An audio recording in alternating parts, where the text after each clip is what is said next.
அதிமுகவை பொறுத்தவரை அந்த கட்சியினர் இப்பொழுதாவது தூக்கத்திலிருந்து எழ வேண்டும். விஜயோட வெற்றிக்கு முக்கிய காரணமாக அமைந்தவர்களே அவர்கள்தான்.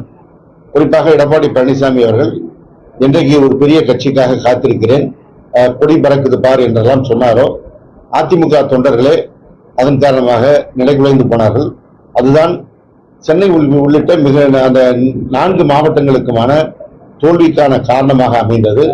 மிக குறிப்பாக சொல்ல வேண்டும் என்றால், முன்னாள் அமைச்சர் ஜெயக்குமார் அவர்கள் அமைச்சராக இருந்து தேர்தலை சந்தித்த போது அதிருப்தி இருந்தால் கூட 38,000 ஓட்டு வாங்கியிருந்தார். ஆனால் இந்த தேர்தலில் 18,000 ஓட்டுகள் தான் வாங்குகிறார். மீதி 18,000 ஓட்டுகள் அதிமுகவின் ஓட்டுகள் தான் தாவேகாவிற்கு சென்றிருக்கிறது. அதனால்தான் சென்னை, காஞ்சிபுரம், திருவள்ளூர், செங்கல்பட்டு மாவட்டங்களில் தாவேகா ஒரு மிகப்பெரிய வாக்கு வித்தியாசத்திலும் வெற்றியையும் பெறுவதற்கு காரணமாக அமைந்தது. இனியாவது அதிமுக தலைமை விழிக்க வேண்டும். இந்த மிரட்டலை அவர்கள் ஆரம்பத்திலிருந்தே சொல்லிக் கொண்டிருக்கிறார்கள். ஏற்கனவே ஆதவர்ஜினா சொன்னதை இப்போது நிர்மல்குமார் வழிமொழிந்திருக்கிறார். நாங்க தான் அடுத்த அதிமுக, நாங்க தான் இப்போ அதிமுக ஆதவர்ஜினா ஏற்கனவே சொல்லிட்டார். அதிமுகவை பொறுத்தவரை அடிமட்ட தொண்டர்கள் இந்த கருத்துக்களை விரும்பவில்லை என்பதுதான் என்னை சந்திக்கின்ற அதிமுக தொண்டர்கள் சொல்கின்ற கருத்தாக இருக்கிறது.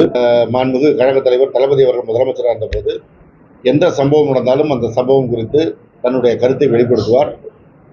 இங்கே ஏதாவது ஒரு இது போன்ற லாக்அப் நடந்தால் கூட அவரிடத்துல மன்னிப்பு கேட்டு அவர் அந்த குடும்பத்துக்கு வருத்தம் தெரிவித்த செய்திகள்லாம் இருக்குது. ஒரு முதலமைச்சர் அவ்வளோ இறங்கி மக்களிடத்தில் பழகினார்.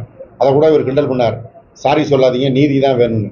ஆனால் இன்னைக்கு அந்த சாரி சொல்ல கூட இவர் தன்னுடைய கருத்தை வெளிப்படுத்துவதற்கு தயாராக இல்லை. அதே போல் ஒன்றிய அரசு மூலமாக பல்வேறு நெருக்கடி வருது, அது குறித்தும் வாய் திறப்பதற்கு அவர் தயாராக இல்லை. அவரை பொறுத்தவரை அவர் என்ன நினைத்துட்டு இருக்கிறாருன்னா, எப்பொழுது அவர் நினைக்கிறாரோ அப்பொழுது மேடை ஏறி தன்னுடைய கருத்தை சொல்லிவிட்டு போய்விடலாம், அதுவே தமிழ்நாட்டு மக்கள் ஏற்றுக்கொள்வார்கள் என்று நினைத்துக் கொண்டிருக்கிறார். அவர் புரியாமல் இருக்கிற விஷயம், அவருடைய ரசிகர் மன்றத்தை சேர்ந்தவர்களும் அவர் மீது ரசிக மனப்பான்மையோடும் வாக்களித்தவர்கள் தான் அவர் சொல்லுகின்ற செய்திக்காக காத்திருக்கிறார்கள்.